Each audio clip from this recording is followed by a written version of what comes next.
comes back. Okay. I couldn't. My phone book did not come up. That's why I couldn't get voicemail. Count your blessings.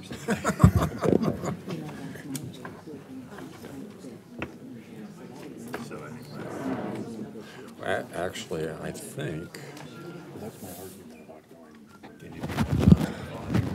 Yeah. Can you read that? 929. Okay. So you just have to hit, I mean, it goes, you know, it's like, you got an iPhone, right? Yeah. You know how it works. Okay. When it works. Yeah. I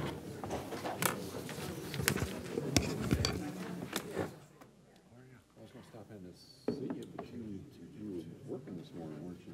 Yeah.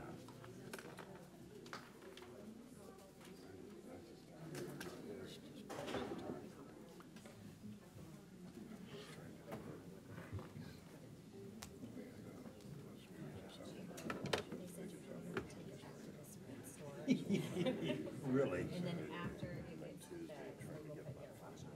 But I thought maybe we'd still use the timer. Yeah, thank you. It's crazy. I lost my system yesterday, got locked up. No, I don't.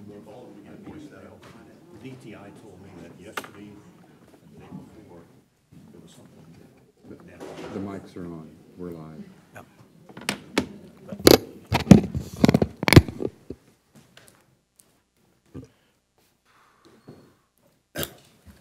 Ready? Good morning. At this time, we'll call to order the Board of County Commissioners meeting for Thursday, July 19. Will the clerk please call the roll? Commissioner Shafer. Here. Commissioner Allen. Here. Commissioner Klika. Here. Commissioner Osterhaus. Here. Commissioner Ashcraft. Here. Commissioner Brown. Here. And Chairman Eilert. Here. All are present. We do have a quorum. Would you join with me in the Pledge of Allegiance? I pledge allegiance to the flag of the United States of America and to the republic for which it stands, one nation, under God, indivisible, with liberty and justice for all.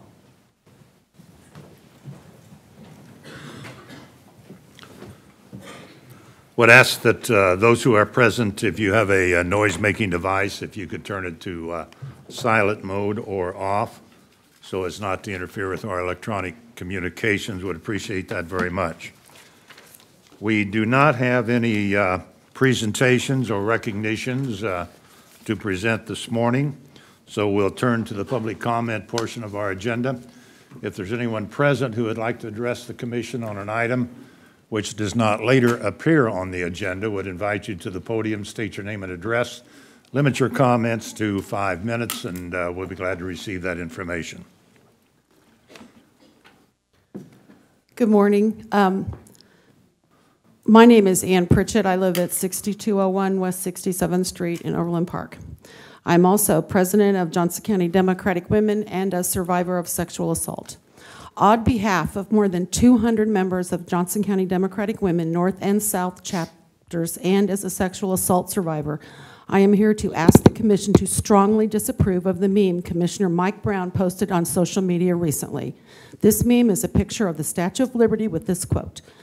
Quote, "So there I was, minding my own business, and a Democrat starts climbing all over me and touching me inappropriately." End quote. A Me Too hashtag was at the bottom. When several women posted criticism of this offensive post on Mr. Brown's Facebook page, he deleted it. But he had shared it publicly, so it was widely viewed. It was also liked by many current and former elected Republicans in Johnson County, sadly. There is an ongoing war of words between Republicans and Democrats in this country. There's also an increasing number of voices speaking out, including our Congressman Kevin Yoder, asking us to learn to recognize our differences while trying to work collaboratively to do what's best for everyone. Now that war has been brought to Johnson County by Mr. Brown. It's one thing for my neighbors and family members and even me to share offensive memes on social media, but I hope the commissioners agree that we should expect better from our elected officials. Mr. Brown and each of you represent nearly 100,000 Johnson County Democrats as our elected commissioners, trusted with the governance of this county. You also represent certainly hundreds, if not thousands, of sexual assault survivors who live and vote here. We have the right to expect all of our county commissioners and other elected officials to respect us, especially for our different experiences which shape who we are as human beings. Mr. Brown, you should have known better. Sexual assault is not a joke, and it is not condoned or encouraged by Democrats. Thank you for allowing me to speak this morning. Okay, thank you. Is there anyone else?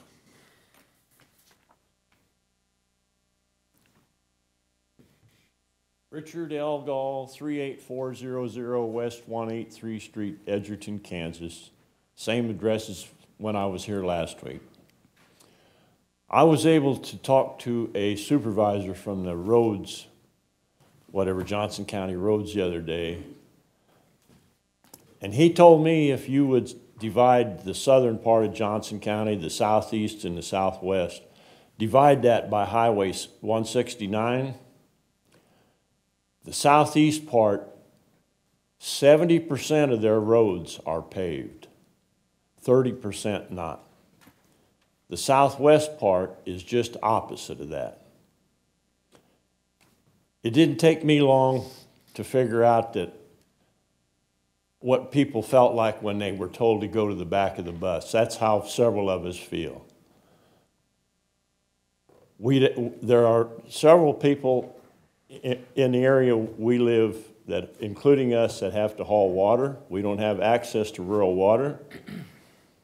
It just, it's disappointing to see all of the money spent on that park. They're down there by Edgerton, and apparently living conditions for people are way lower on the list than parks for people. You know, there's no one in the world can teach common sense, but we can all learn it, and I would suggest everyone here try learning some of it. Thank you very much. Okay, thank you. Is there anyone else? Mr. Joyce. My name is Bill Joyce. Live at 4806 Belinder Court, Westwood, Kansas. And the subject of my talk is the fraudulent errors by County Appraiser Department from 2014 through the first 2018 County Appraisal hearing and the 2018 Small Claims hearing. The Board of Tax Appeals in 2009-2010 ordered a reduction to $84,900 because the subject property had structural, foundation, roof, mechanical system problems, as well as dated decor. In 2013, when the county appraised the subject at $83,200, the buyer of ugly houses on Shawnee Mission Parkway offered $55,000 or the value of the land. Even though the property has been livable, the county appraiser has failed to value the subject property according to the fact that it has not been saleable since the 1980 due to 1,200 square foot of sagging roof, buckled and crackled foundation, windows probably from World War II Quonset huts. Comment, I was familiar with this during the Korean War era. The results of storm damage from 1.5 diameter tree branch falling on the north end of the house. The front yard damage from replacing a galvanized water line in March 2013 during 17 inches of snow and 17-degree Fahrenheit temperature. The storm damage and the removal of a 60 to 70 foot high ash tree in the front yard in September 2013. The clogging of the sanitary sewer line in June 2014 by Google that has resulted in a lousy front yard and removal of a shade tree to repair the damage. For the first time, the Board of Tax Appeal Office in Topeka made a reduction in favor of this taxpayer and rolled back the 2017 appraisal value from $124,900 to $115,000. The Johnson County Treasurer Department reduced the taxes owed by what seemed to be a proper amount of taxes owed for the May 2018 date. However, the County Appraiser Department increased the 2018 value to $129,800. This taxpayer objected to this increase at the first hearing in March or April 2018. The only unusual event at that hearing was a 40 to 50 page court case that was sent to me, which may or may not have reference to my complaint. During 2017, this taxpayer made several complaints to this board about the county appraiser's disregard of the condition of my property, but this is the first time the appraiser has totally disregarded both the orders of the 2009 and 2017 boards of tax appeal. This taxpayer would like a letter stating what this board is going to do about it or whether it will do nothing.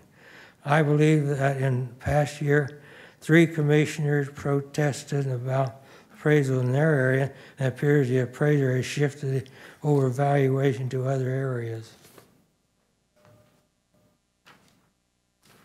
Okay, thank you. Is there anyone else?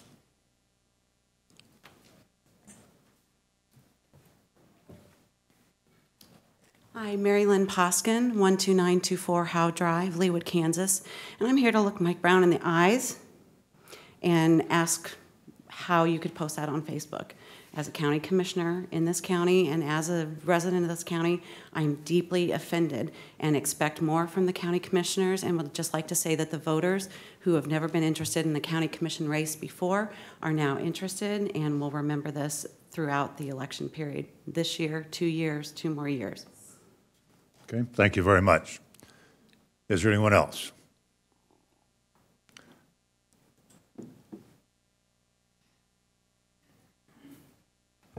Good morning.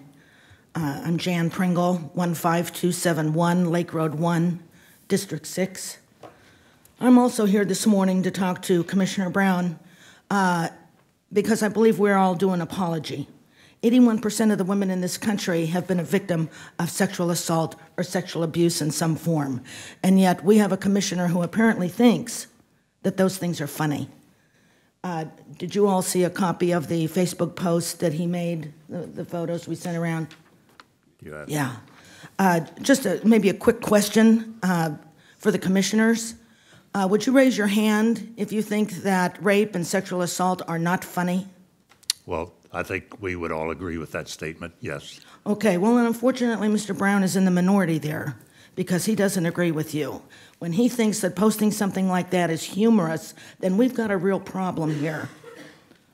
And yes, we're due an apology. Are we going to get it? Or you, okay, well, I hope the record shows that he refuses to answer and refuses to apologize for an insult to the 81% of the women in this country, not to mention the women in District 6 and Johnson County in general, that he sits with a stone face and refuses to respond. I think it's a sad state of affairs when something of this importance and this significance is treated lightly as if it was someone's amusement. May I ask the rest of the audience, is there anyone here who thinks that rape and sexual assault are funny? I didn't think so. You, again, are in the minority, and you should be ashamed. And yes, indeed, we're going to be voting, and we're going to really be getting out the vote because, sir, you're out of here. Thank you. All right. Any other comments? All right. If there's no one else to be heard, then the public comment portion of our agenda is closed. I would simply make this statement. Individuals have their own private services for communicating with their constituents, whether it's Facebook or some other activity. And that is not part of Johnson County's communication system, nor is it a part of every commissioner's communication system. So items that appear on a private Facebook posting are expressions of opinion by the poster and are not reflections of other commissioners or the county in general. So thank you very much for your comments this morning. I do have one note for the record that pursuant to KSA 75-7044, Olathe Mayor Michael Copeland reappointed Deputy Police Chief Mike Bouton, Olathe Police Department as the City of Olathe's designee to the Juvenile Corrections Advisory Board through January 30, 2021. And I hope I pronounced that last name close to being correct. Buteau. Thank you. That concludes notes for the record. Moving to the consent agenda, would the clerk please read the proposed consent agenda item? Item number 1, consider approving June 28, 2018 business session minutes. That's the only item. Do I hear a motion? Mr. Osterhaus. Move that we approve the June 28, 2018 business session minutes. Second. Motion's made and seconded to approve the business session minutes as noted. Any further questions or corrections or additions? There being none, clerk, please call the roll. Commissioner Schaefer. Aye. Commissioner Allen. Aye. Commissioner Klika. Aye. Commissioner Osterhaus. Aye. Commissioner Ashcraft. Yes. Commissioner Brown. Aye. And Chairman Eilert. Aye, motion carried. Moving to the action agenda, item number 2. Resolution number 047-18. Consider City of Gardner application number FDP-18-03, a final development plan for construction of a dental office at 115 North Moonlight Road, Gardner, Kansas. Mr. Leipzig. Good morning, Mr. Chairman, members of the board. Jay Leipzig, Planning Department. This item was brought from the City of Gardner. It is within 1 mile of the Johnson County New Century Airport. It was approved by the City of Gardner on June 26, 2018, and was also unanimously approved by the Airport Commission on June 27, 2018.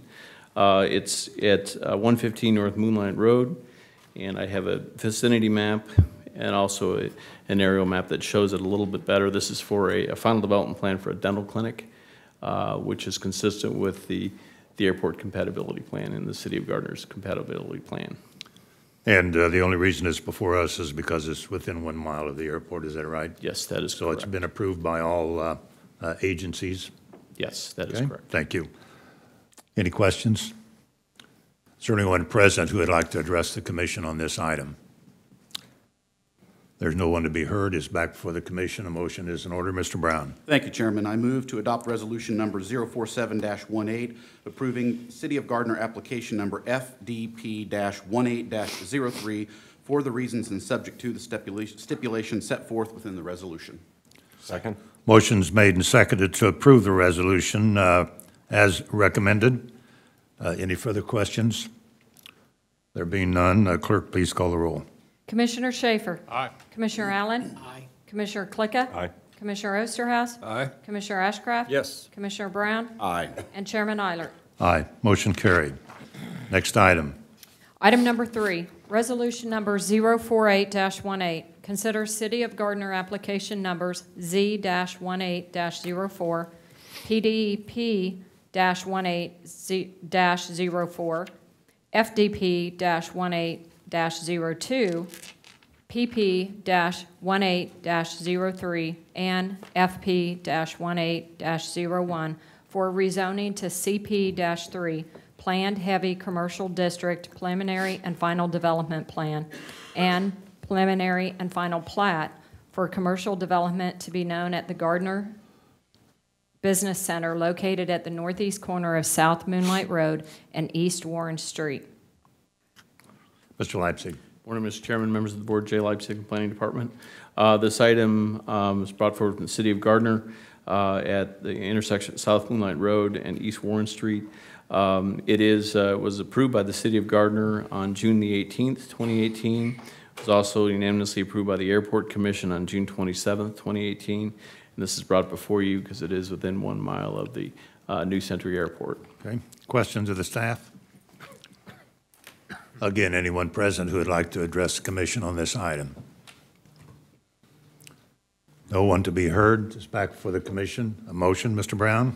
Thank you, Chairman. I move to adopt resolution number 048-18, approving City of Gardner application numbers Z-18-04, PDP-18-04, FDP-18-02, PP-18-03, and FP-18-01 for the reasons and subject to the stipulations set forth within the resolution.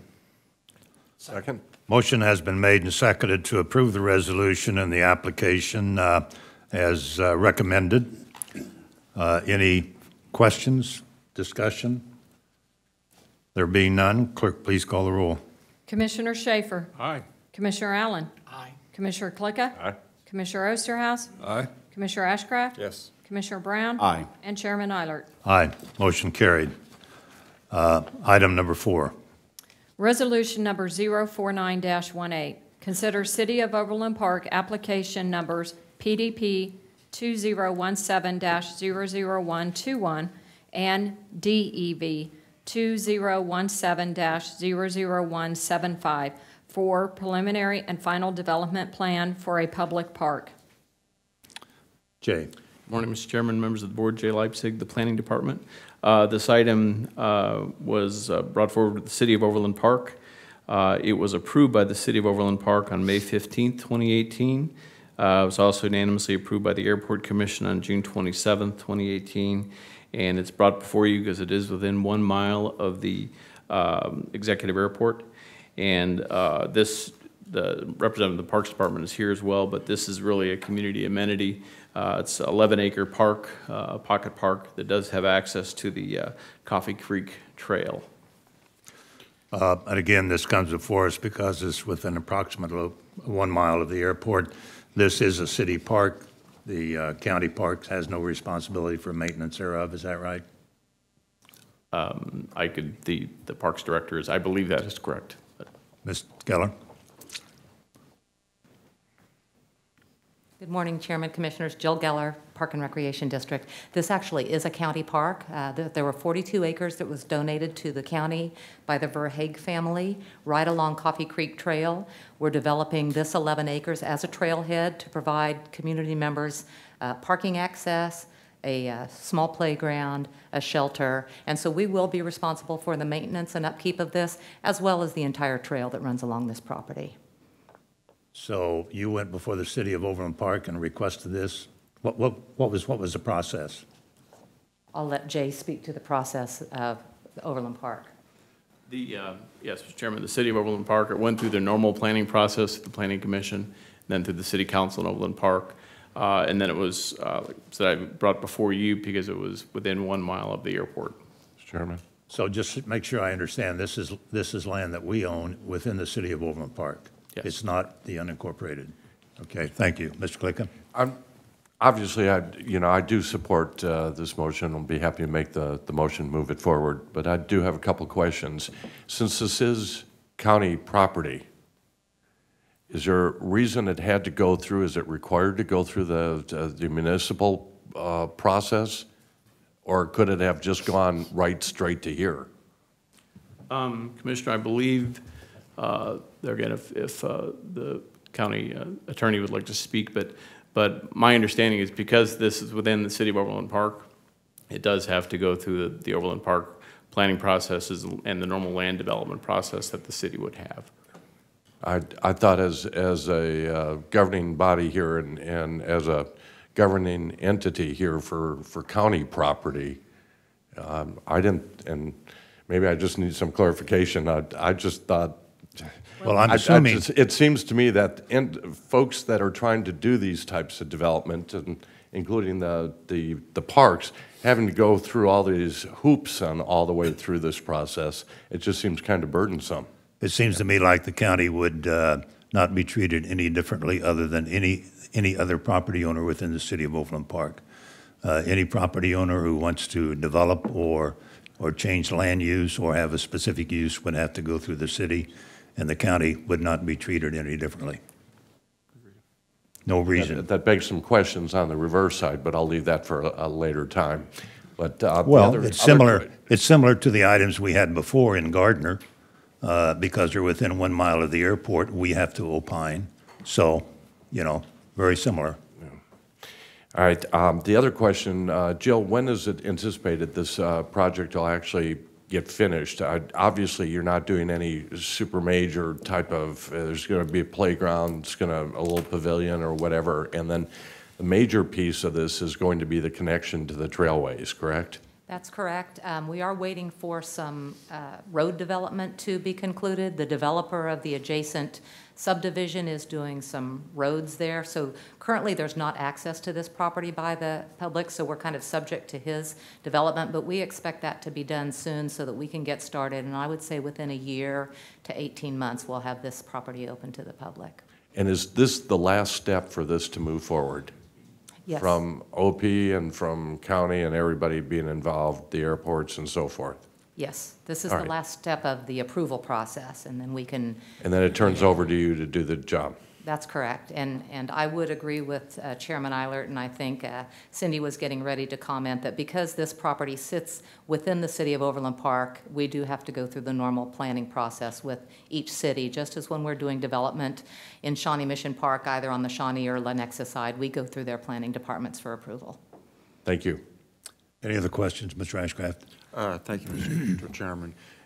Ms. Geller, could you elaborate a little bit on the efficacy of doing this small park? And the reason I ask is a few years ago I was on the Park Commission, and there was a lot of discussion about our emphasis being on the larger regional parks and getting out of the business of the smaller parks because of maintenance and security and all those issues. So what's the change in course here? Why are we doing this rather than, I don't know, giving it to the city or the neighborhood?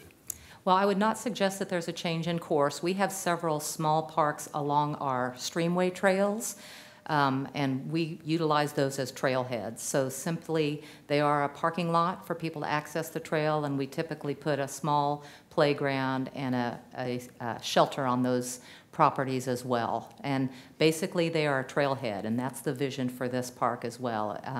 It will be mainly used as a trailhead for Coffee Creek Trail. We own all of the adjacent properties along the trail and along the creek. And is that the normal process for trailheads that are associated with the trail system to do the parking and a playground, and we're doing that system-wide? Yes, if you went along Mill Creek Trail, we have multiple trailheads that consist of exactly these amenities. Okay, thank you. Any other questions? Anyone present who would like to address the commission on this item? No one to be heard. Is back before the commission. A motion be in order. Mr. Klika. I move to adopt resolution number 049-18 approving City of Overland Park application numbers PDP 2017-00121 and DEV 2017-00175 for the reasons and subjects to the stipulations set forth in the resolution. Second. Motion's made and seconded to approve the resolution and the application as noted in regards to the item presented. Any further questions or comments? Clerk, please call the roll. Commissioner Schaefer. Aye. Commissioner Allen. Aye. Commissioner Klika. Aye. Commissioner Osterhaus. Aye. Commissioner Ashcraft. Yes. Commissioner Brown. Aye. And Chairman Eilert. Aye. Motion carried. Next item. Item number 5, resolution number WD 18-025.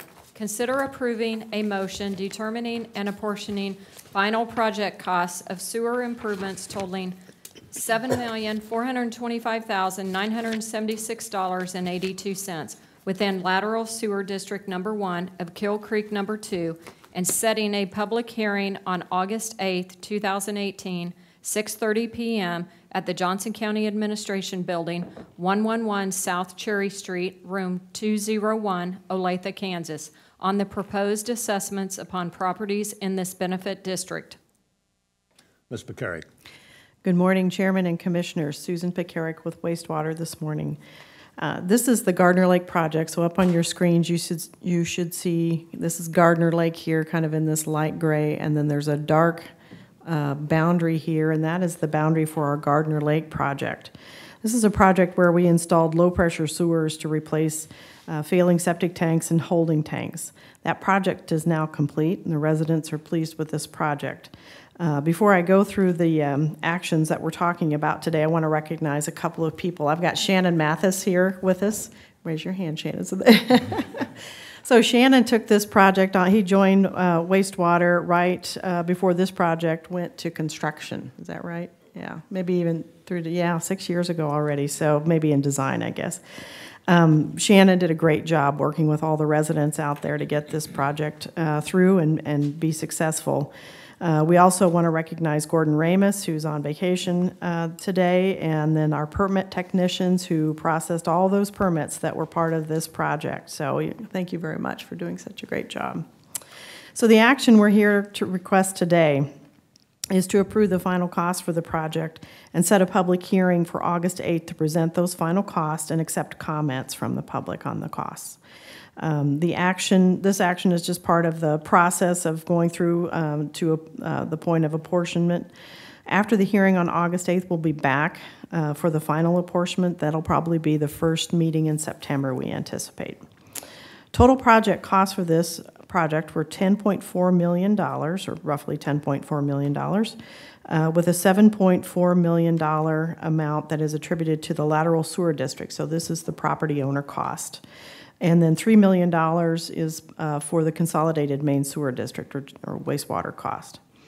This project is being financed through a state revolving funds loan for a low-interest loan of 2.42%. It also received 40% principal forgiveness.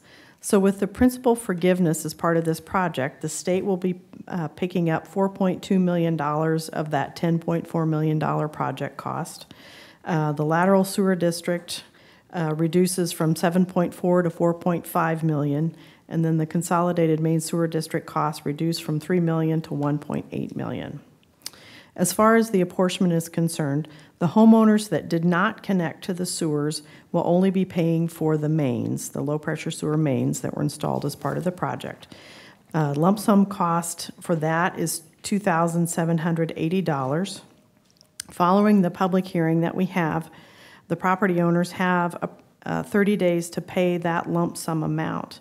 If they elect not to pay that lump sum amount, those costs will be added to their tax bill and financed at that low interest rate of 2.42% over 20 years.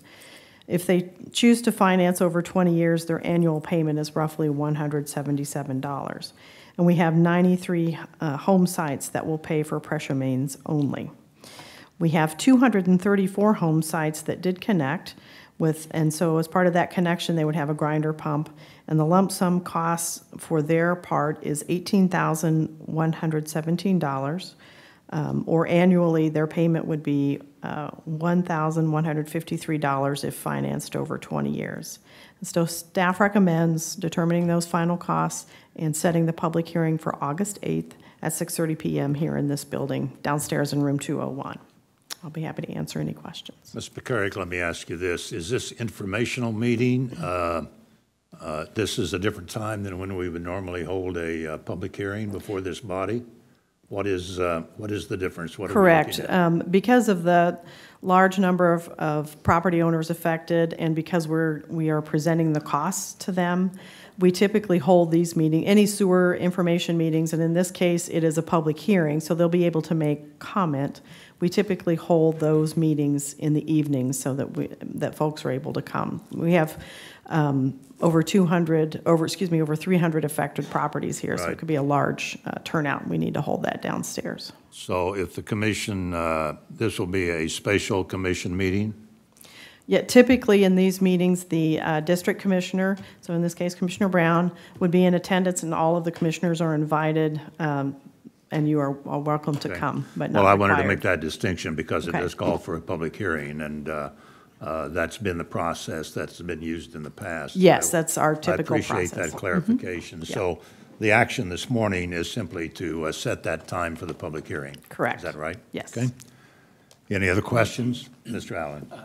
Susan, the people that did not hook up to the sewer system, if they choose to do that at a later date, the cost would be significantly different. They wouldn't have the 40% help from the state, and That's correct. and it's whatever the cost would be at that time. Right, it's whatever the cost would be that time. And it might be helpful to clarify, while we have 93 home sites that didn't connect, not all of those sites have homes on them. So we actually had about 90% of the homes that are out at the lake now connect. So it was, most people connected already. Just on prior history with that development, this is a very needed project, and Yeah. I'm glad it's completed. Thank you. Yeah, thank you. Very good. Thank you. Is there anyone who would like to address the commission on this item? All right, if not, it's back before the commission. A motion will be in order. Mr. Brown? Thank you, Chairman. I move that the board approve resolution number WD 18-025, determining and apportioning the final project costs of sewer improvements totaling $7,425,976.82 within lateral sewer district number 1 of Kill Creek number 2, and setting a public hearing on August 8th, 2018, 6:30 p.m. at the Johnson County Administration's Building, 111 South Cherry Street, room 201, Olathe, Kansas, on the proposed assessment upon properties in this benefit district. Second. Motion has been made and seconded to approve the resolution and set the date, time, and place of the public hearing. Any further questions? If not, clerk, please call the roll. Commissioner Shafer. Aye. Commissioner Allen. Aye. Commissioner Klika. Aye. Commissioner Osterhaus. Aye. Commissioner Ashcraft. Yes. Commissioner Brown. Aye. And Chairman Eilert. Aye. Motion carried. Next item. Item number 6, resolution number WD 18-027. Conduct a public hearing and consider authorizing $600,000 for the Johnson County Wastewater Backup Prevention Program, increasing the total project authorization to $4 million. Susan, this is a public hearing. It's open. Ms. Picari. Thank you, sir. Good morning, Chairman and Commissioner Susan Picaric with Wastewater again. This is a request for funding in the amount of $600,000 for our Backup Prevention Program, or BUP program, as most people know it. Just to provide a brief background again, this program actually began in 1999 to install backup prevention devices in properties that experience backups during large rainfall events. Over the years, the demand of these devices has continued, and we return to the board when we need additional funding for that program. You may recall last summer we had 3 large rain events. These were storm events that were over 50-year storm events, or to put it in terms of chance, 2% or less chance of occurring in any given year, and we had 3 in 30 days. We received over 500 calls requesting information on our program. This funding request will allow us to finalize and pay for the remaining backup devices expected from these events. We anticipate that the demand for these devices will return back to levels that we had seen before those events last year, which was around $30,000. So we're no more storm events like that, is what I'm saying. And so therefore, we're requesting $600,000 to cover the remaining devices we expect to cover, as well as then returning to normal levels. I'll be happy to answer any questions. We recommend approval, so happy to answer any questions. All right, well, this has been and is an important program for those who use our system. So at this time, we will be glad to receive any comments from the public in regards to this item. If there is no one to be heard, the public hearing is closed. The item's back before the commission. Mr. Osterhaus. I'll move that the board approve resolution number WD 18-027, authorizing $600,000 for the Johnson County Wastewater Backup Prevention Program, increasing the total project authorization to $4 million. Second. Motion's been made and seconded to approve the resolution as noted. Any questions? If not, clerk, please call the roll. Commissioner Shafer. Aye. Commissioner Allen. Aye. Commissioner Klika. Aye. Commissioner Osterhaus. Aye. Commissioner Ashcraft. Yes. Commissioner Brown. Aye. And Chairman Eilert. Aye. Motion carried. Thank you. Are there any other items? No, sir. All right, moving to reports and communications, Ms. Post Oak Ferguson, County Manager. Good morning, Chairman and Commissioners. You have 4 items in the manager's memo before you. The first one is a good news update on the I-35 and 75th Street improvement plan. Some refer to that as the Jim Allen plan. Improvement plan. Jim Allen Improvement plan. The CARS TRC, or the Technical Review Committee, met on Monday, July 16th, and they unanimously approved the recommendation for the local match. It's a 90-10 match, and as a reminder, the project cost is $16.5 million, and they programmed the 10% match over 2 years. So 2020, $825,000, and 21. In the year 2021, $825,000. The next steps will be for staff to work with KDOT and do a project funding agreement that will then come forward to the Board of County Commissioners for approval. Brian Pedig is here if there's questions. Mr. Ashcraft? Yes, thank you, Mr. Chairman. I am supportive of the Jim Allen plan, and I appreciate the county manager and staff's efforts on this. Just one question. How will that affect other improvement projects that were scheduled or anticipated? I'm guessing delay some things, or will it be a substitute, or is this somehow complementing other expenditures? I mean, it's a limited pool of resources. That's been a dwindling issue for us. So just a clarification, please. Yes, good morning, Brian P. with Public Works, and you're exactly right. And I would also express the TRC, while they supported this, they recognized this was a very unique opportunity with federal freight funds, in that this doesn't take away from KDOT's responsibility to pay for these types of improvements, but given that, what it does is it takes away $825,000 from each of those program years from the CARS program. Mm-hmm. That would have gone towards local projects. So it is an impact, and again, I'd express that the TRC recognized the same thing. The board said the same thing when we talked about this too.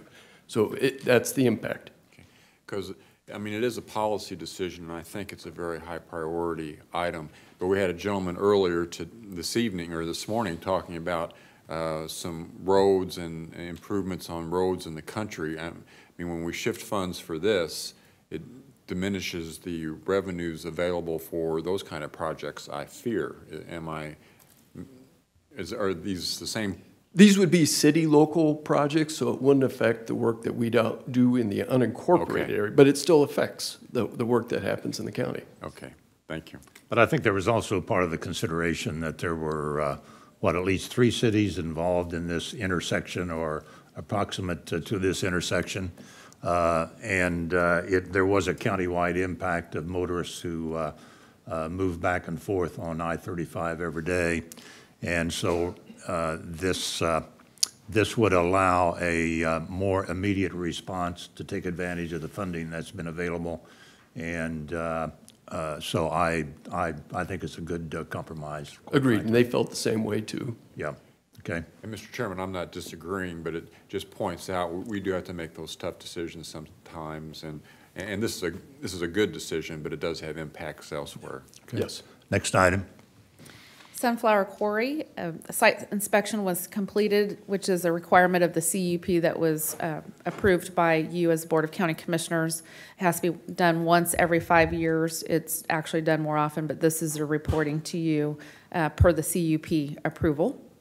The next item is digital license plate project update. I'll ask Tom Franzen to come forward and give that update. Mr. Franzen. Good morning, Mr. Chairman and Commissioners. Tom Franzen, County Treasurer. Just wanted to provide you a quick update on the digital license plate project that is being performed by the Department of Revenue. There are actually 4 items I want to just reiterate from the memo. The first is there was a change in the go-live date of the project. It was initially slated to go live August 1st. That has been pushed back for technical reasons by the Department of Revenue to August 15th.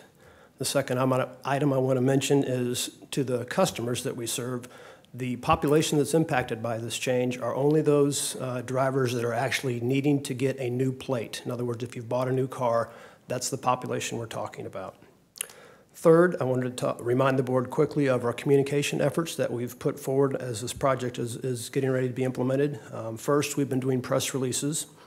Second, we've been working with the Public Information Office, coordinating the social media message. Third, we've been talking with the board the last few meetings about the project and the impact of that. Fourth, we've been publishing information on our website and will continue to do so. And then finally, fifth, the in-office communication strategy. We have a few pieces that actually we have been using and will continue to use. The first is a poster size that we're putting up of the actual change in the process, the new implementation.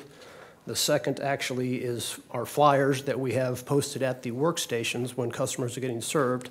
And finally, we have a handout that customers will be taking away with them that talk about the process change and then also remind them that they need to go ahead and apply the sticker that they receive from us to the plate when it arrives in the mail. And then fourth, I did want to focus on the customer service aspect of this because I think there may be some confusion that we need to address subsequent to this issue around customer service from Johnson County. We take it seriously in Johnson County, and obviously from a customer service standpoint, we want to make sure we're serving our customers the best that we can.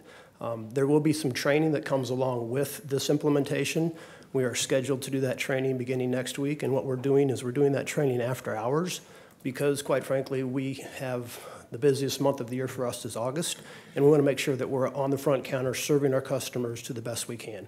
We'll do the training after hours. The impact should be minimal from an overtime standpoint, but I wanted to make that clear to the board that we're doing everything we can to serve our customers.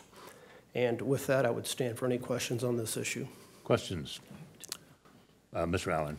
I actually was going to wait to commission comments, but I'm of the opinion that hopefully we could schedule something maybe in September after this has been implemented, frankly, on two different issues, an overall operation look on how customers actually renew their tags and the service levels, and I still have a hard time not allowing the customer to have the digital plate when they come in. If you move from out of state and your license plate's expired and you come in and pay the personal property tax, the license plate's tax, and are you going to walk out in those situations with a temporary tag when you just moved into the county? Again, you purchase a new vehicle, and I know it's a 60-day tag, but human nature, a lot of people go at the end of that period of time to do that. We still require out-of-state vehicles to be inspected for the VIN number. My opinion, in 2018, that's not necessary. Insurance, there's an insurance collective information on all those VIN numbers to track and see if those vehicles are stolen. Just the process that they do, and then in purchasing a new vehicle, between the dealerships and the customers, a lot of that should be, frankly, I should be able to sign in and pre-fill a lot of those fields, make it easier for them where it's not paper-centric when they come into your office, that you can verify the information, process it, and go on. So that's one issue. And then, frankly, I know it's not a Johnson County operation, but it's even worse on getting driver's license renewal. When that renewal notice is sent out, I should be able to log on, and the requirements that they have in regards to utility bill, something from the government that says I'm a resident of that address.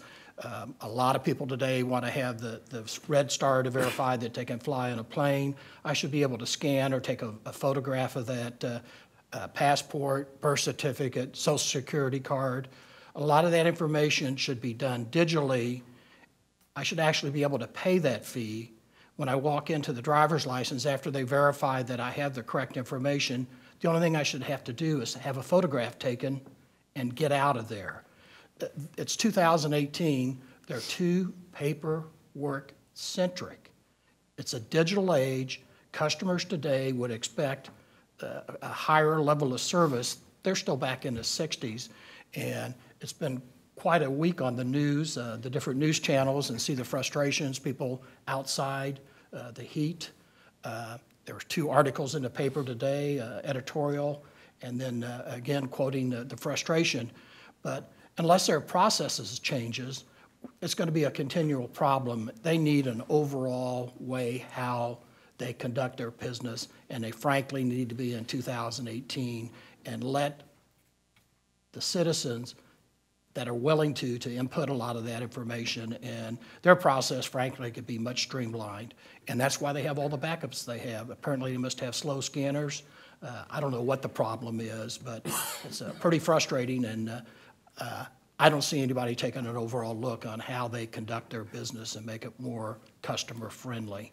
And I get back to is, you know, some of these situations, people are paying a tremendous amount of sales tax, property tax, and that's the level of service you get. And it ends up being a bad reflection on us, frankly. And I think somebody needs to take more of a leadership role on that, and I'm hoping maybe the board would agree and that we should schedule something in September, get them in here, and let them know the way they're doing business is not acceptable, something needs to change. That's a good point, and you reminded me, I think there's still a technology charge that's paid. $4 or $5 technology charge, which is supposed to be used for technology upgrades in the system. I wonder where that money goes. Highway fund. Highway fund, or cover the deficit or something. Mr. Klika. Yeah, we're going to get pretty cynical here. That was rhetorical, I'm sure. Tom, you and I have had a number of conversations as far as the TAG agency and the changes that need to be done. But it seems like with this issue, obviously with the DMV and then challenges that we have been dealing with TAG agents licensing process, what I'd like to see if you would do this is sit down, get a complete list of all the things that need, just a simple list of all the things that need to be changed to lighten up the processes, noting what requires legislative change versus administrative change, and then following up with Commissioner Allen's comment, it's time to bring them in and not only talk about it, but start driving some decisions to get some things done. I think we've talked about this for as long as I've been on the commission, and I'm sure even longer.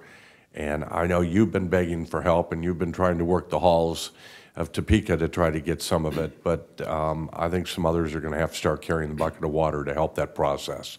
And like Commissioner Allen says, to deal what we're dealing with in both the licensing process and the DMV in today's environment is just crazy. And I'll just follow up. I mean, I've gotten bombarded on this where I've had some of my constituents hanging out over at the DMV, which is for the last couple of days, which hasn't been a very pleasant experience. And then the driver's license office. Yeah, at the driver's license. And then, but on the other hand, you've been trying to mitigate the issues on the licensing side, the tags. I appreciate it, but I think there's a lot further we can go. Okay. Thank Mr. Osterhaus. Thank you, Mr. Chairman. I'll echo the comments of Commissioner Allen and others that we should bring in our Commerce Department, and I hope our staff can make that happen. I'm sure they will. Tom, I wanted to say thank you because you mentioned something in your comments about being customer-driven and focused, and there's you can see the big difference between what we do and what the state does. Seems like every couple of years you get a curveball from the state, and you seem to always manage to handle that very well, even though I know it requires some long hours from you, and I appreciate that. Thank you. Thank you. Mr. Chairman? Yes. May I make a couple of additional comments, please? Sure. Just to address a few things. First, I know there's been a lot of concern around the driver's license side, and I just wanted to take a minute to remind the community of a couple of things. But before I did that, I just wanted to update the board with some information. In the past, we've experienced kind of spillover from the driver's license function and how it impacts the tag function that we operate here in Johnson County. As far as June goes, the last full month of data we had, we received 594 calls about driver's license. Those calls averaged 1 minute and 10 seconds for a total talk time of a little over 11 and a half hours. So when there is a challenge on a state-run function that Johnson County doesn't operate, it still impacts us. So you're very keen on understanding that. I know that, and I appreciate that, and that leads me to my other couple of points I want to make. I want to thank the board and the chairman specifically first for taking charge and actually helping communicate our concerns from the staff perspective to the Secretary of Revenue about some of the challenges, not just with the digital plate production process, but also with the driver's license and how important that is to customers in Johnson County. Because while we at the staff level can differentiate between the functions that the state and the county offer, the reality of it is it's the same customer base. It's Johnson County citizens that we're talking about, and we're trying to do what we can to help them when it comes to better understanding the differences in those operations, and more importantly, what resources they might have at their disposal to go ahead and address some of this. So knowing that, thank you, the board, for that. And just to remind the public, the difference I'm talking about is the county treasurer in Johnson County offers title and registration services. We have 2 offices that we do that at, one in Mission and one in Olathe. The state of Kansas provides driver's license services, and ironically, they have 2 offices, one in Mission and one in Olathe. So knowing that, there's a standard amount of confusion out there, and we want to make sure that we continue to reinforce the message that for the items that we can control, the title and registration side, there's a number of things that we do from a customer service standpoint that I want to impress upon them. Utilize our queuing system. It allows you to put yourself in line. It allows you not to come to one of our offices. And ironically, we've heard some of this from the driver's license customer community. They like what we provide on the title and registration side, but they don't have that at the state level. Their queuing system is a different vendor, a different process. We take a lot of value and pride in the system we provide because it does provide the customers the flexibility to go about their day and not have to sit and spend time in line waiting for services. So knowing that, it's important to remind the community that, quite frankly, if you can use those tools when you get title and registration services, it helps us and it helps you.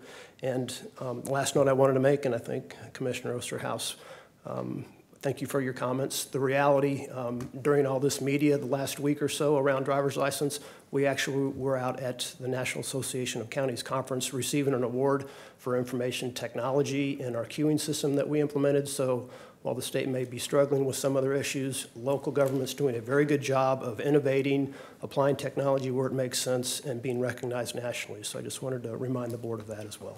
Okay.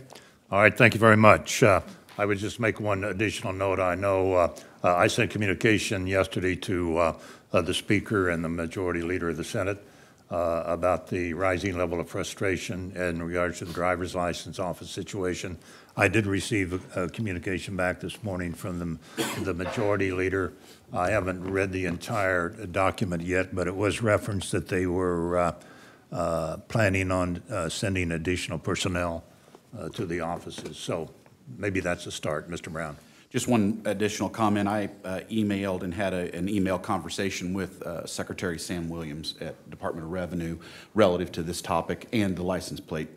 2 different tracks, 2 different conversations, and they are acutely aware that there's a problem, and they are in the process of working through multiple solutions, including being open Monday through Friday and possibly half days on Saturday, and possibly adding a 3rd driver's license office for Johnson County in the overall.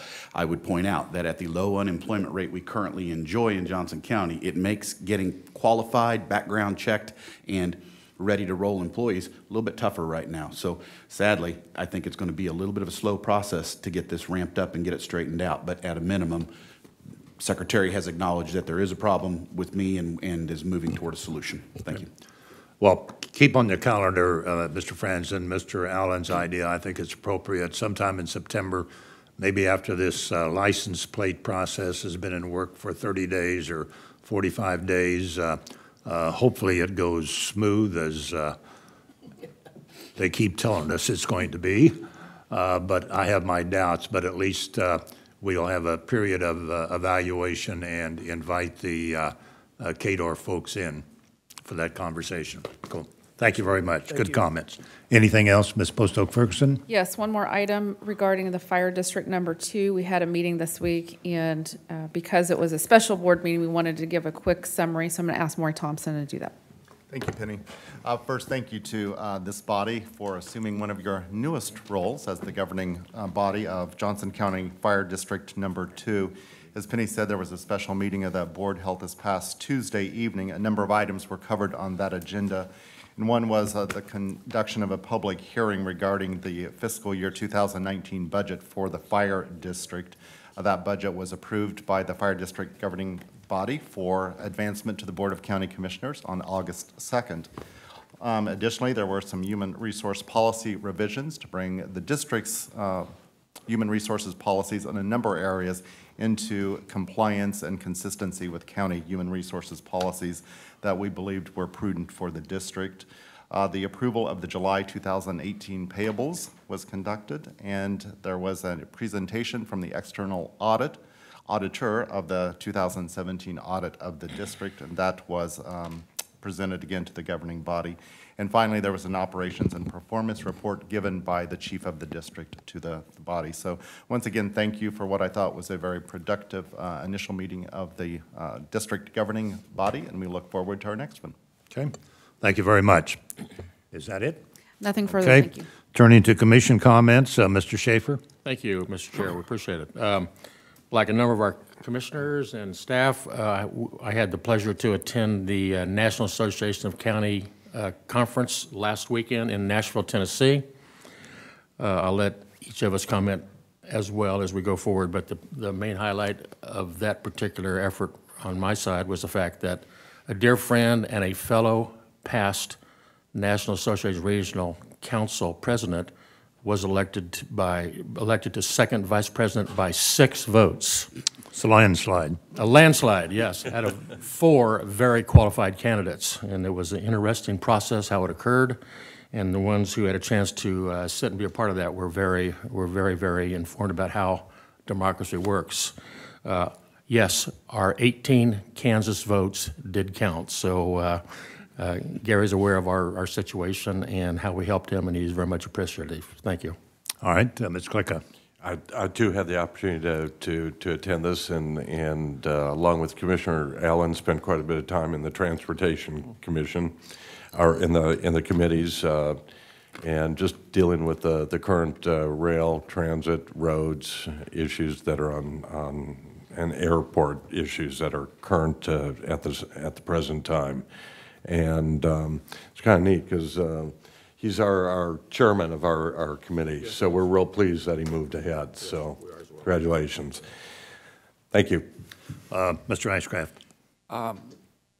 Mr. Chairman, I believe there were some awards related to the Parks and Rec Department also, yes. so And hopefully, I forgot to make that note. We'll make those comments. They're on my list. Since if someone doesn't mention that. So Ms. Geller, I'll just say good job. Yeah, Mr. Allen. I also attended the NACO convention, and something that impressed me is when they saw that you were from Johnson County, Kansas, they made comments on about several award-winning programs, and we're in a buffet line Monday night, and someone knew all about our juvenile justice system and somebody out about our mental health diversion. So we are a peer county, but it's also here to what's going on elsewhere and find out best practices across a lot of different spectrums. So it was a great meeting. Mr. Osterhaus. Well, I'll diverge a little bit from NACO and talk about the opening of our new Friends of JCDS home in Overland Park in the Compact Fourth. Want to thank Janelle. Want to thank Janelle and the Friends Board for putting that together. It was really well attended, and I know the residents of that home really appreciated the remake and the remodel, and very, very good. And then I also had the opportunity to MC the Touch a Truck event that happens. It's the 7th annual one at the Overland Park Convention Center. Had 4,200 people come through and brought their kids, and it was really a nice turnout. All the proceeds and stuff went to Toys for Tots. So I want to thank our sheriff in the audience today. He sent out the Bearcat and a number of other sheriff vehicles, which were used heavily. And then also our K-State Extension Office was out there. They had a milking demonstration, a milking simulation, which I had never seen before, but was also well taken and well used. So thank you for Brittany from the Overland Park Convention Center for asking me to MC that event. Appreciate it. I'll invite you out to the Big Six with me, and we can hook up with some cows, and I'll show you how to milk. We don't need a simulator. Yeah. Real deal. You won't need a simulator. Mr. Brown. Thank you, Chairman. Also attended the NACO conference. It was, as always, educational and enlightening, and I serve on the Energy, Environment, and Land Use Committee, and to hear about what Florida, South Carolina, and all Gulf states deal with in terms of what a hot topic sand is. I sat next to a gentleman from Arizona who was, the discussion was, should we be barging sand from foreign countries in to replenish our beaches? And there was concern about what is in the sand and how does that tested in studies. And the gentleman to my right said, I'm from Arizona, we'll bring you sand. So also this week was full of fire board issues, concerns, and questions, and meetings, and that I have served with all of you in the capacity for number 2. I have had multiple meetings with number 1. I have had multiple phone calls and emails about Northwest Consolidated, so this has been Fire District Week for Mike. Okay. Thank you. Thank you. Well, again, I want to mention the special award that Parks and Recreation received for the Arts and Heritage Center. It was a very, very nice event, and congratulations, Jill, to you and all your staff. I serve as a member of the Large Urban County Caucus Steering Committee. You have to have at least 500,000 people in your county to participate. And Senator Lamar Alexander from Tennessee was there and gave he had a lot of good questions and shared good information with us. We do have a request for an executive session, Mr. Allen. I would remind us we do have agenda review, and then we're scheduled 11 o'clock for the study session. So, Thank you. I move that the board recess its open meeting and convene an executive session at 10:50 a.m. for a period of 5 minutes for the purpose of receiving the advice of counsel and to preserve attorney-client privilege, and to reconvene an open session in this room at approximately 10:55 a.m. or as soon thereafter as the executive session may end. Second. motion's made and seconded to approve the request for the executive session. Would the clerk please call the roll? Commissioner Shafer. Aye. Commissioner Allen. Aye. Commissioner Klika. Aye. Commissioner Osterhaus. Aye. Commissioner Ashcraft. Yes. Commissioner Brown. Aye. And Chairman Eilert. Aye, motion carried.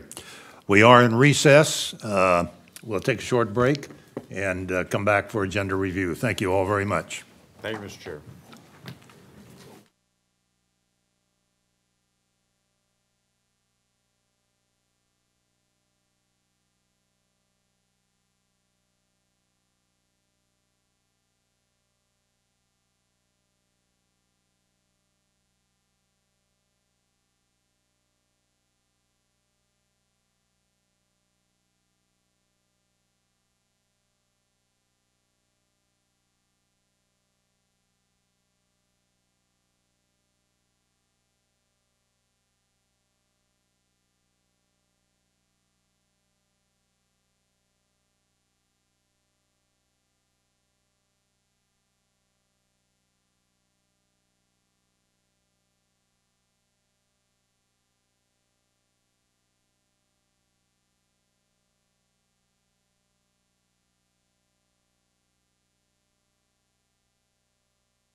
this time, we'll call to order the Board of County Commissioners meeting for the purpose of agenda review for next week's business session.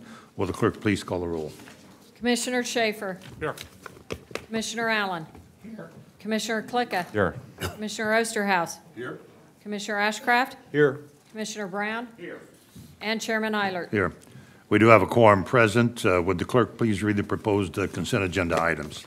Item number 1, consider approving July 5th, 2018 business session minutes.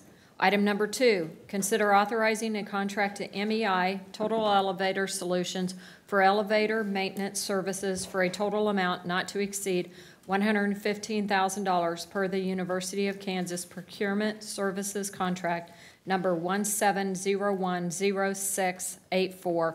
And item number 3, invitation for bid number 2018-043. Consider authorizing a contract with the U.S. Engineering for equipment modifications at the Olathe Central Booking Facility for a total amount not to exceed $184,969. Okay, thank you. Any questions at this time on item number 2? Mr. Ashcraft. Mr. Chairman, I was just going to ask Mr. Reinhardt to visit with me before the next meeting. They can stay on consent as far as I'm concerned. Okay. Questions on item number 3? Any comments you'd like to make there, Mr. Reinhardt? Good morning, Chairman Eilert and Commissioners. I'm Brad Reinhardt with Facilities Management. We'd be happy to share with you a little bit of background on this system replacement that we're doing, and it's really the domestic hot water heating system that serves the 3rd and 4th floor of the Olathe Adult Detention. I understand there's a leak. There's a leak in a large storage tank that's not repairable, and so we're going to actually replace the system with semi-instantaneous water heaters versus large capacity tanks. Will have a little energy savings. The existing system's at end of life, and we're very familiar with this firm. All right. Any questions? All right. These will remain on consent. Moving to the action agenda. Item number 4, resolution number 053-18. Consider approving to authorize and direct the issuance, sale, and delivery of general obligation internal improvement bonds, Series 2018A of Johnson County, Kansas, for the purpose of providing funds to finance certain wastewater improvements and voting machines in the aggregate principal amount to be determined, but now estimated to be $246,240,000, providing for the levy and collection of an annual tax for the purpose of paying the principal of and interest on said bonds as they become due, and making certain covenants and agreements to provide for the payment and security thereof, and authorizing certain other documents and actions connected therewith. Now, this item will remain on action. We've had a lot of discussion on this previously. Anything else you'd like to add, Robin? No, the one thing that I would like to add actually is just there is a difference in case you have a question on it. The total project amount is approximately $251.5 million, but if you notice in the issue statement, the principal amount, excuse me, is $246.2 million. The difference there is we'll be receiving a premium, and so that's why there's you'll see that change. Okay. Questions? All right, well, again, this will remain on action. Next item. Item number 5, RFP number 2018-015. Consider authorizing a contract with Springstead Incorporated for financial advisory services at an annual cost not to exceed $200,000. Mr. Neufeld. Scott Neufeld of the Budget Office. This is a contract or a RFP that we do regularly. We had 3 bidders. Springstead had the highest score by a pretty good margin. You see the scoring there. They also had the low bid by also a pretty good margin. And we've been obviously very pleased with their work over the years. They've been fundamental on a lot of levels, not just issuing bonds, but helping us with the rating agencies and with different things that have happened over the years. So we feel pretty good about this, and I'll stand for any questions. It's my recollection the difference was about $40,000, $40,000, is that right? Yeah, there was 3 bids, and so we put out a proposed scenario that's pretty straightforward with a GO of $30 million and a refinance of $20 million. And so Columbia Capital came in second, and theirs was quite a bit more. And then George K. Baum, who came in third, was in between the two. Okay, all right, thank you. Any other questions? Well, this will remain on action. Next item. Unless consent? Action, okay. Next item. Item number 6, resolution number 054-18. Consider adopting to amend the FY 2018-2022 Capital Improvement Program, CIP, to include the Sheriff's Fleet Maintenance and Vehicle Storage Facility capital project and the purchase of forfeited property at 15755 US 169 Highway in Olathe, Kansas, from the United States Department of Justice to be primarily used to house the Johnson County Sheriff's Office Fleet Management Division, to authorize the reallocation and use of general fund reserves in an amount not to exceed $800,000 to fund the property acquisition, back taxes, and associated capital improvements included with the capital project, and to authorize the use of sheriff forfeited property funds in an amount not to exceed $200,000 for the purchase of related equipment. Tom. Tom Dugan with the Budget Department.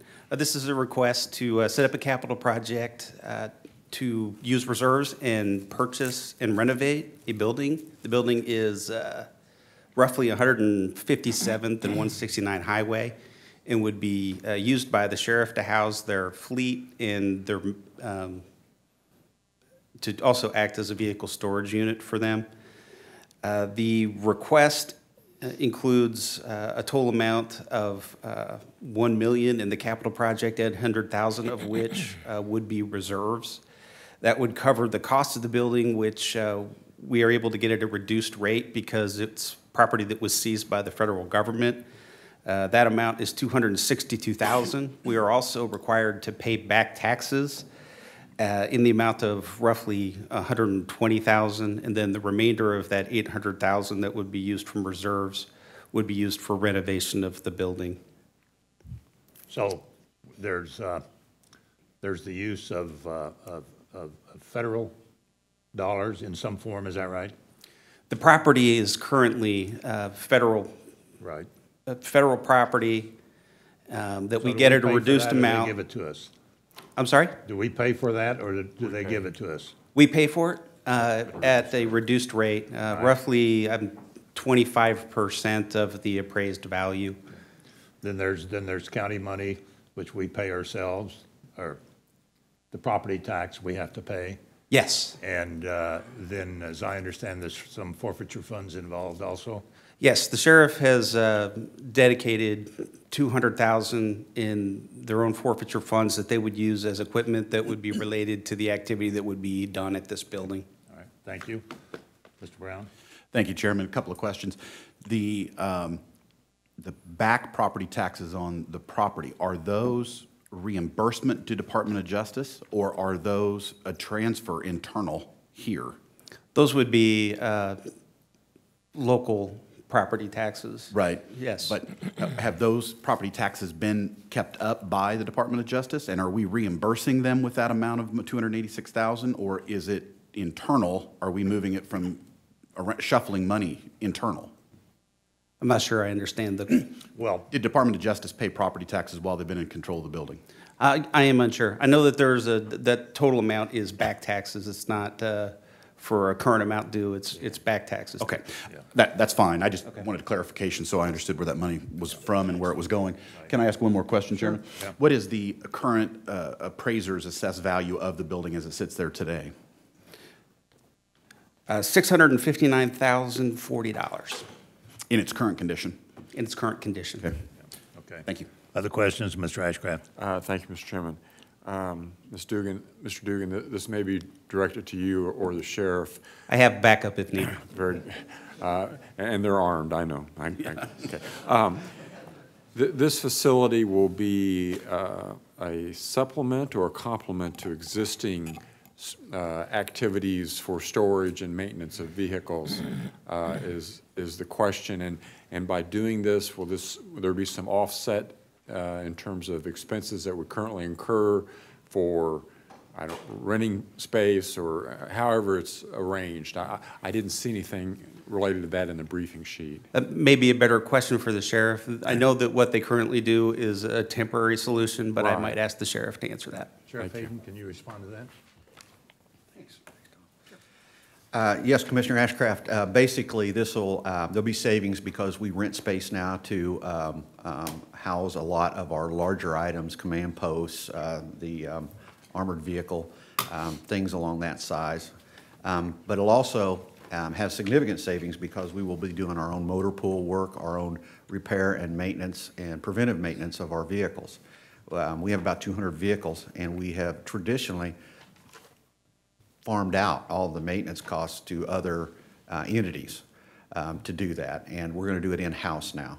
So this will be a multi-purpose facility, and it'll be a great asset to us to be able to use for a number of reasons. And again, this is the first time in the state of Kansas that a forfeited property has been used for government use. And it's been a long process getting it out of DC. It's been 4 years in the process of doing this. And this is a thing where we're using bad guys' property to benefit the citizens of Johnson County. So it's kind of a feel-good thing. Okay. All right. And Mr. Chairman, Yeah. follow on to that.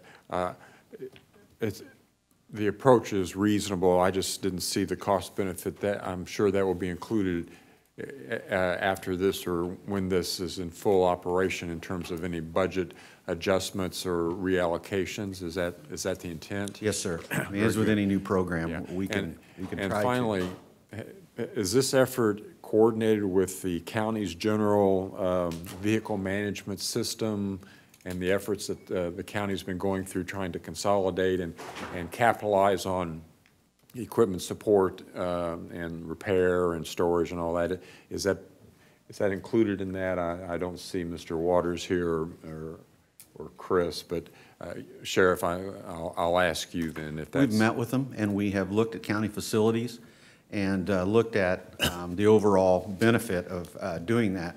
But one of the differences is we've got high-performance vehicles and very different vehicles that go across the county at high speed. And we feel much more confident to have people that actually can address our type of vehicles in that regard. And I'm not questioning that. It's just the kind of the back office and the support, making sure that we're leveraging the resources we have is the concern. Absolutely, we're trying to. Okay, thank you. All right, this will remain on action. Are there any other items? No, sir.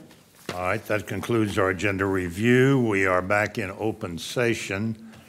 We're at 10:55. Do we need to adjust our executive session? All right, Mr. Allen. I move that the board recess its open meeting and convene in an executive session at approximately 10:55 a.m. for a period of 5 minutes for the purpose of receiving the advice of counsel and to preserve attorney-client privilege, and to reconvene an open session in this room at approximately 11 a.m. or as soon thereafter as the executive session may end. Second. Motion's made and seconded. Clerk, please call the roll. Commissioner Schaefer. Aye. Commissioner Allen. Aye. Commissioner Klika. Aye. Commissioner Osterhaus. Aye. Commissioner Ashcraft. Yes. Commissioner Brown. Aye. And Chairman Eilert. Aye. Motion carried. We will continue in recess and move immediately to our executive session. Thank you.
The record will reflect that approximately 11 a.m. we reconvened into open session, no action required, so we are adjourned.